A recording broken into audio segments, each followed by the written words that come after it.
se han pretendido presentar como más alejadas de lo que realmente están. Ambas disciplinas pretenden buscar la verdad y hacerla pública, son cometidos tanto del periodismo como de la ciencia, si bien lo hacen a través de distintos métodos y con distintos objetivos. El periodista científico debe ser un periodista que sepa de ciencia, debe ser un científico que sepa de comunicación, o debe ser alguien que reúna ambas facetas, ambos perfiles. Las únicas posibilidades que tiene ahora mismo España de crecimiento son las que tienen que ver con el fomento de la investigación, el desarrollo y la tecnología. Es necesaria cierta retroalimentación y cierta simbiosis tanto entre científicos y periodistas. Sería muy loable que los propios científicos pudieran acudir a las salas de redacción de los medios de comunicación y se pudieran dar cuenta de las problemáticas que tiene también el método periodístico. El científico ya no tiene que pasar por los medios de comunicación para comunicarse con la sociedad. Los medios de comunicación ya no son necesarios para comunicar ciencia.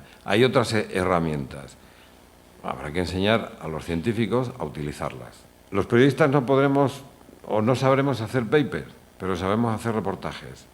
El científico sabe hacer muy bien los papers, pero no sabe hacer un reportaje. Necesita el periodista. Las empresas cada vez se están dando cuenta de que no pueden vender sus productos solamente con valores comerciales. En su marca tienen que añadir un valor científico. El periodista tiene que unirse al periodista, el periodista tiene que unirse al científico, y yo creo que entre los dos se puede llegar a que la ciencia realmente esté presente en la sociedad. Los investigadores ya están muy acostumbrados a que una vez finalice el proyecto uno tiene que rendir cuentas. Tienen perfectamente interiorizado la rendición de cuentas económica, tienen menos interiorizado, a mi juicio debería haber más rendición de cuentas ahí, rendición de cuentas científicas, pero creo que debemos o deben incluir como deber una rendición de cuentas ante la sociedad. Debemos alfabetizar en temas científicos. Tenemos que intentar que la sociedad haga un esfuerzo por entender el último artículo que ha salido de la clonación. Lo tenemos que entender igual que hemos tenido que entender lo que era la prima de riesgo y mucho menos interesante. Que tenemos que responder a la sociedad una serie de preguntas, o sea, ¿qué hacen nuestros científicos? ¿A qué se dedican? ¿Dónde se hace buena ciencia? ¿Dónde no se hace buena ciencia? ¿Qué repercusión internacional tiene nuestra ciencia? Tenemos organizado y elaborado desde el Parque Científico unos mapas tecnológicos donde ubican los resultados de los distintos grupos conforme distintas áreas temáticas. Esto es muy importante como instrumentos nuestros de comunicación o de información hacia la sociedad en general y hacia el sector de la información o hacia los periodistas en particular. Lo que buscamos es que o bien licenciemos esos resultados o bien seamos capaces de provocar nuevos proyectos de I+D conjunta entre la empresa y los investigadores, o bien el provocar la creación de empresas a partir de esos resultados. La labor que hacemos en nuestra universidad, en este caso en el grupo de investigación de TecMerin, dentro de periodismo y comunicación audiovisual, es intentar formar a esos árbitros de élite para que, llegado el momento de esa Copa Mundial, pues tengan el menor número de errores posibles. Nuevas tecnologías que incluyen la interactividad, incluyen también nuevas mejoras en la parte de la representación visual. Estamos insertando la tecnología 3D también para mejorar la experiencia de aprendizaje. Es divertido, o sea, yo no sé por qué la gente piensa que la divulgación es seria y que hay que ponerle fórmulas matemáticas y... No, la divulgación es divertida. Todo el mundo estamos súper orgullosos de nuestra última investigación y creemos que es súper relevante. Esto es una de las cosas que hay que aprender también.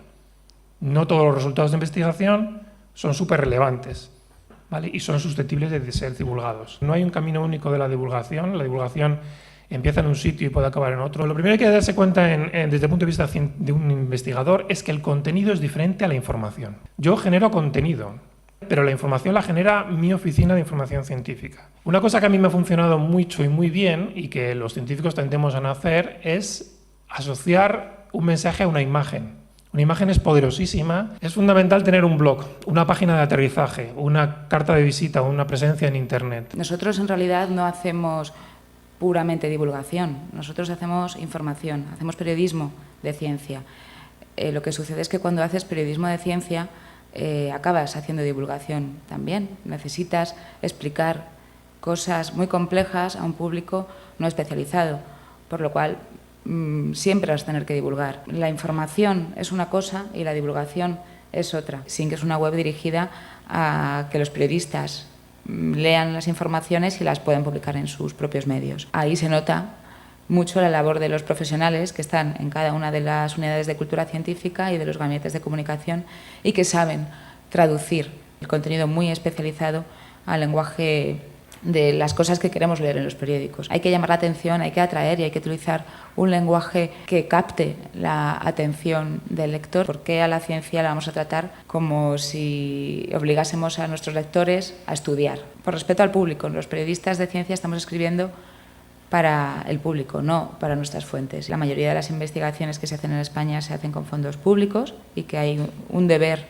del investigador hacia la sociedad, que es explicar lo que se está haciendo. Nosotros hicimos una apuesta porque la Oficina de Información Científica estuviera en la estructura de comunicación del servicio por diferentes razones. Una de ellas por el ámbito profesional en el que nos movíamos. Somos periodistas o algunos de nuestros compañeros son diseñadores gráficos, y otro a nivel organizativo porque genera muchas sinergias dentro de las diferentes áreas en las que somos responsables desde nuestro servicio de comunicación. Considerábamos que era muy importante que la integración de la información científica y de la divulgación dentro de lo que es la estrategia de comunicación de la universidad, porque la universidad considera que es de carácter estratégico sus contenidos, la difusión de sus contenidos relacionados con la producción de su investigación y de su innovación y de la divulgación. Pero también tiene un componente de creación de imagen pública muy positiva. La verdad es que la divulgación científica tiene su origen en la pregunta. Cuando nos juntamos los investigadores y los periodistas,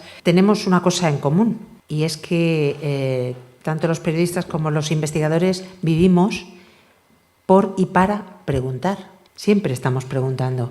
Los investigadores a la naturaleza y los periodistas a las personas. Todo lo que difundimos se haga en castellano y en inglés, porque nos hemos dado cuenta que la ciencia en inglés muchas veces llama más la atención o obtiene más repercusión que en castellano. Y hemos comenzado un proyecto piloto de traducir a chino mandarín. A mí me llama mucho la atención que salimos mucho en Camboya y en India, ¿no? Sobre todo a través de Eureka Alert, así que los indios están muy informados de lo que estamos haciendo en la universidad. El espectro de noticias que tratamos es muy amplio, siempre hablamos de ciencias puras y de ciencias sociales, y nos hemos dado cuenta de que las ciencias sociales interesan mucho. Tenemos que deciros algo que a nosotros nos llama muchísimo la atención año tras año, y sobre todo desde los últimos 3 años, y es que nuestras noticias de divulgación científica y también de innovación quedan mucho más reflejadas en los medios de comunicación, estamos hablando de los medios de comunicación generalistas, a nivel internacional que a nivel nacional. A mí siempre me gustaría empezar por este final. Divulgar es tener conciencia de una altísima misión, poner al alcance de la mayoría el patrimonio científico de la minoría. Hemos hablado poco de innovación, quizás innovación se ha entrado en estos ámbitos de divulgación un pelín más tarde, y estamos aprendiendo un poco a cómo divulgar, cómo comunicar sobre la innovación.